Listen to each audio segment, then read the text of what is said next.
up to? Oh, as you might have noticed, it's dark outside. It is 5:35 in the morning. And we are on our flight, or on our way to our flight. I am not coherent right now. I haven't had any coffee yet, so sorry if none of this makes any sense at all. We're finally in the car. We're headed to our early AF flight to San Francisco.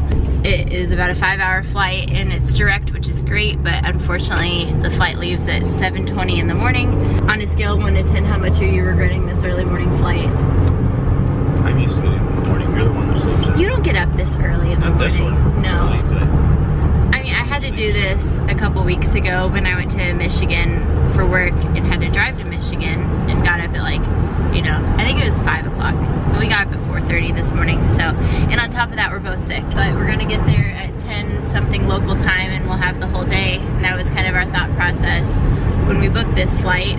It'll be worth it, I'm sure, but right now it just kind of sucks. So maybe next time you see us, we'll be refueled with caffeine and be feeling a little bit nicer.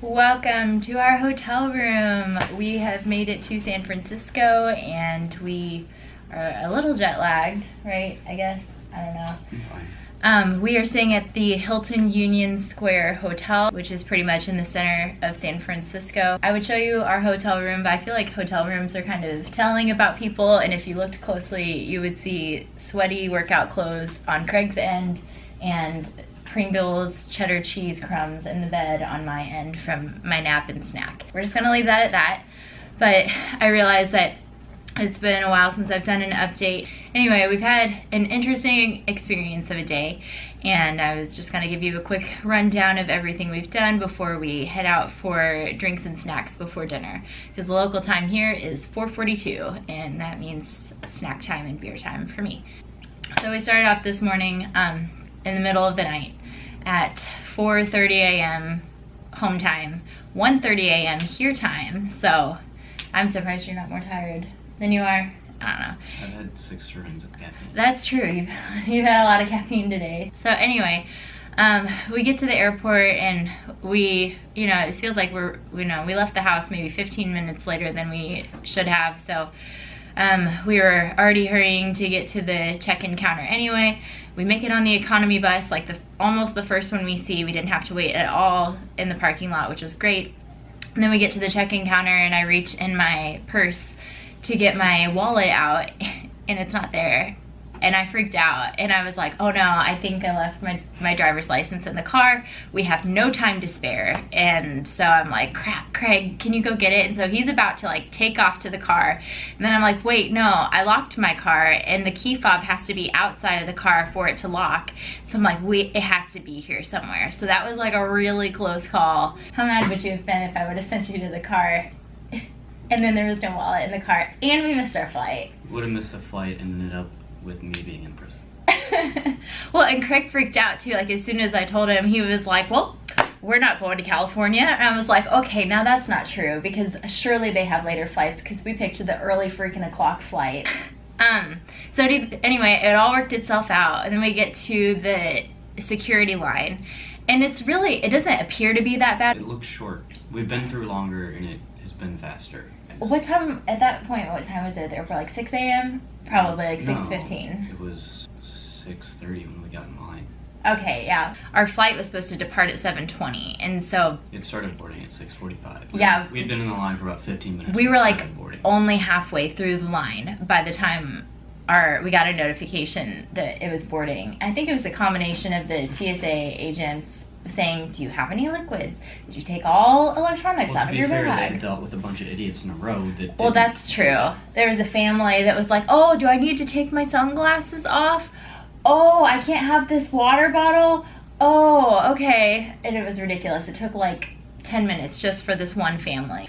Anyway, we barely made it on into the last boarding group of our plane. That was really like the last of our problems, but we literally didn't have any time to get coffee. We didn't have time to get a bottle of water for our multi-hour flight. But that was really the end of my complaints about the airport. Other than that, we got in way early. They told us before we left that they were probably gonna get in early anyway, and then on top of that, they were an extra hour early. So we made it to our hotel at like 9 a.m. local time. But obviously we got to our hotel and our room wasn't ready, because checkout's not till like 11 o'clock in the morning, and they're like, you're here before checkout, so your room is not ready. We at least dropped off our luggage and decided that we were really hungry. We decided to check out this Cajun restaurant that I found on Pinterest. There was a list of recommended places.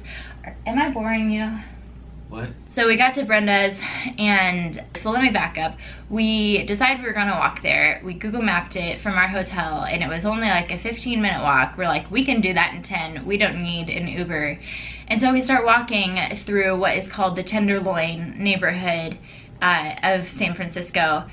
And it turns out that that is the biggest hotspot for homeless people and drug trades, according to a Google search that I did after we trekked our way through this neighborhood. We were not talking, the two of us. We were not like looking at each other. I had my phone in my hand, like looking at the map the whole time. And I had this backpack. This is my purse. And so like this is on my back the whole time, which granted the zipper really sucks. Someone would have to really force it open to get inside it, but like it's probably the most unsafe I've ever felt in any city in North America. I just did not know how to react. It was like a city of homeless people. So that was kind of a culture shock. You know, I did a bunch of research before this trip and found a lot of things on Pinterest, and not once did they ever warn me to stay away from Tenderloin neighborhood or about the homelessness problem in general. So if you ever come to San Francisco, if there's one thing you take from this video, don't bring a bag that can be easily pickpocketed, and don't walk through the Tenderloin neighborhood unless you want to get panhandled and just feel really uncomfortable and unsafe altogether. But we made it to Brenda's Soul Food. It was pretty poppin'. We got there and it looked like there was a huge line out the door. They said that you had to go check in and then come back outside. They told us it was gonna be a 45-minute wait, well, the security guard outside, because this restaurant had its own security guard because it anticipates people having to stand outside. My guess is probably from the homelessness problem. Anyway, off of homelessness. So we made it inside this restaurant in about 20 minutes, which was great, and got seated and we sampled some beignets, although Mr. Someone over here wouldn't let me get the sampler platter. And they had some really interesting flavors. So they had a crawfish beignet, which I can't even like fathom what that would taste like. That was probably the most outlandish beignet type that they had. And naturally, of course, he's not eating that. That's a big heck no from Craig. So, which, fair enough, I wasn't even sure I wanted it, but I wanted to try it. We ended up with an order of plain beignets, which were delicious. There's nothing wrong with the beignets, so why mess it up? True. Anyway, so our breakfast was good. After that, we decided to take an Uber to our next destination, which was the center of Union Square, and that felt a whole lot better. All of a sudden, it was just like Times Square almost. It was a combination of Times Square and Fifth Avenue. If they had a baby, it would have been. Okay, yeah, that's probably accurate. We decided to do a little bit of shopping to kill some time. There was a shopping place called Bonobos that one of Craig's friends recommended to him. It's this cool, like, custom men's clothing. It's not actually a shopping place. Yeah, so they basically just, like, order things for you, and they have a few things on display, but it's, like, button-downs, casual, and for work. Pants, $100 sweatpants that Craig really wanted, but could not bring himself to purchase. Yeah, it was a little pricey, but apparently they give you a discount for your first use. We did not purchase anything. We mostly regularly run sales, so you just gotta wait for the sales. But the whole point of the store is that you can try other clothes on before you order online. So after we got his measurements done, we decided to go on a mission to find a new purse for me, since I didn't really feel safe carrying around this purse, especially with my fancy new camera that Craig got me for Christmas. So we went in a couple stores. We started at Marshall's. And Craig just had this like look of disgust on his face the whole time. He's like, we just didn't see anything we liked. He was, no, you had this, I'm too good for Marshalls, all this stuff is cheap looking in here look on your face. You sure did. Nope. So then I was like, all right, well apparently these aren't good enough. And so we went to Barney's, which I don't know if any of you have been to Barney's in like New York City. I thought it was gonna be more equivalent to like a Bloomingdale's, or something like that.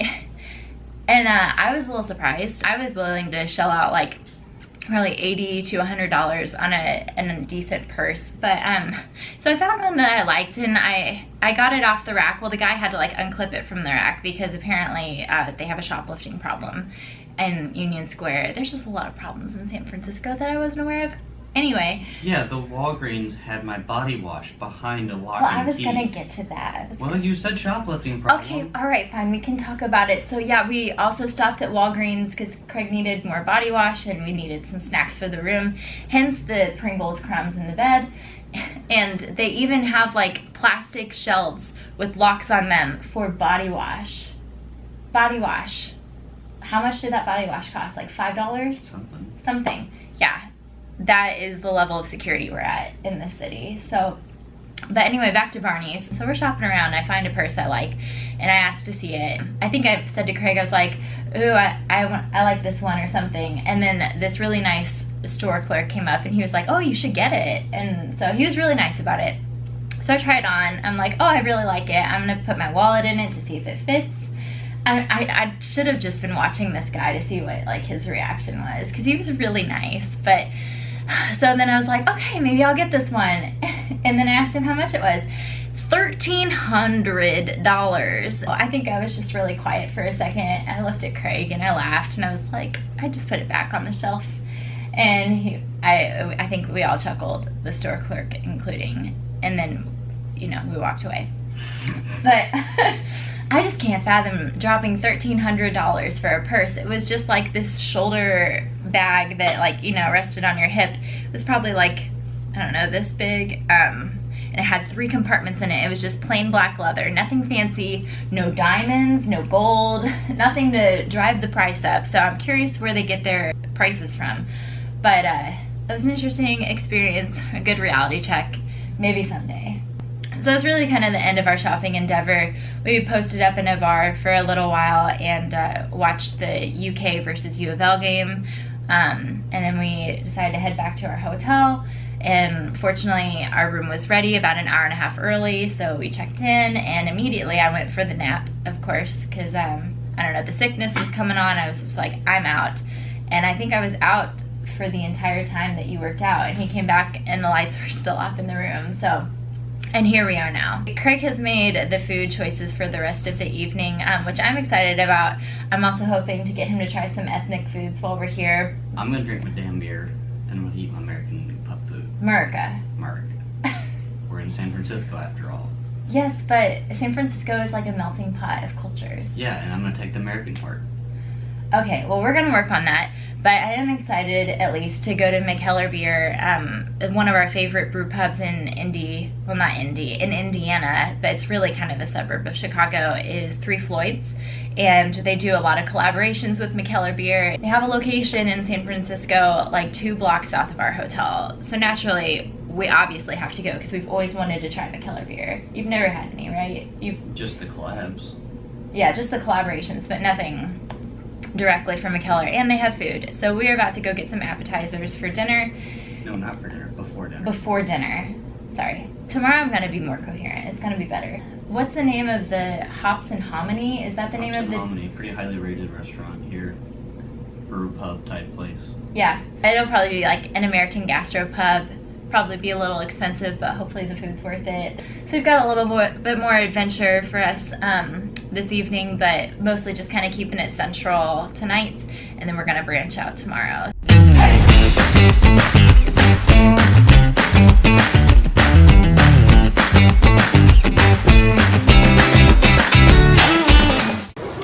Alright, we just left Mikkeller Brewery. What was your consensus? Good.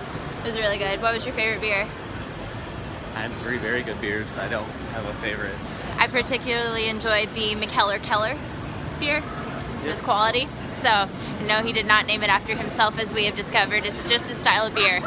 So anyway, we are... Cellar. Yeah, it means cellar in German, so that's kind of cool. We are on our way to Hops and Hominy, where we will likely enjoy a delicious dinner. But I just wanted to give you some pretty views of Union Square this evening, and that is where we will bid you adieu for day 1. So enjoy the rest of your day or evening or whatever time of day you're watching this video. Alright, so we're back in our hotel room, and I know I already bid you adieu for the evening. And yes, I know my voice is getting worse, so hopefully I'm going to get lots of rest tonight. But we had some snafus with dinner this evening, and I think Craig would like to share his disappointment with the world. It was great food. It was very good food. A great menu and a great beer and whiskey and wine selection. So I have no complaints about the restaurant at all. Yeah, so on our way to dinner, we stopped at this really cool whiskey shop that was like Scotland themed. It basically looked like if you've ever been to Scotland and you've been in any gift shop that they have there, it's exactly what it was like, except for they had a better whiskey selection. Yeah, but a good whiskey selection. So Craig's like making great conversation with these workers. He's getting in the whiskey spirit, and we've been on the search for the Oban Night's Watch Game of Thrones special edition scotch that has been released. It's just gone everywhere. Everybody wants it. However, so we leave directly from there to go to our dinner reservation, and we get there, and Craig's like, I gotta go to the bathroom. And I'm like, okay, I'll go sit down. So the waitress seats me, and she hands me the whiskey list, and immediately I get excited because at the top right corner they've got all of the Game of Thrones special edition scotches listed, all 9 of them, and it said like $15 for this mixed drink that has your choice of Game of Thrones scotch blended into it. And so I'm sitting there like a freak in this booth. My eyes keep darting over to the bathroom, waiting for Craig to come back because I know he's going to be so excited that he finally gets to try this Night's Watch Oban whiskey. And we had just received a good recommendation from the worker at the whiskey shop that, what was it called? Royal Lochnagar. And so I was excited that we were going to get to try all these delicious whiskeys. And so we ordered them, and we started getting this special treatment where she's like, okay, well, we'll bring out the bottles so that you can like look at the bottles while they're pouring the drams for you. And I was like, oh, wow, they think we're really fancy. I don't know. It just felt weird and out of place, like we don't really deserve the royal treatment, but we were getting it and I liked it. So she brings out my drink and she takes my bottle away and she's like, they're still kind of looking for yours. They're not really sure if they can find it. And so she walks away, and like 5 minutes later, this manager comes up to us and tells us that they can't find the Night's Watch. And this is the one that we've been searching for. So we got the Royal Lochnagar, and it's delicious. We loved it. We will be purchasing a bottle of it if we can find it somewhere. However, so Craig was upset about this, and this was also the second set of bad news, because just 5 minutes before, one of the waitresses tells him that his pulled pork sandwich that he's ordered has just been sold out. So he ends up switching to the ribs, which were good, which were very good, very spicy. Very good. And appropriately spicy, but very I don't know, tender. they were spicier than most ribs. They were different, but they were good. I liked them. But in any case, Craig's been stewing on this all night, and he's a little upset. So do you have any parting words for your meal experience? Go eat there. It's good food, and they've got a good drink list. Just don't get your hopes up on the Oban. Yeah, they give you the fancy treatment, and then they swipe the rug out from under your feet. Twice. But just a sad little end to the evening. So poor Craigles did not get his Night's Watch. The search continues. Mm-hmm. He looks so bitter. He's so upset. That's right. Keep scrolling on your phone. Just keep scrolling on your phone. All right, for real though, this time we are going to bed, and I'm going to hopefully be cleared of all sicknesses in the morning. Oh. And it's going to be a fun day. So thanks for tuning in, and if you enjoyed watching this video of our first day in San Francisco, please be sure to hit the subscribe button, and we'll be posting more adventures soon, so stay tuned.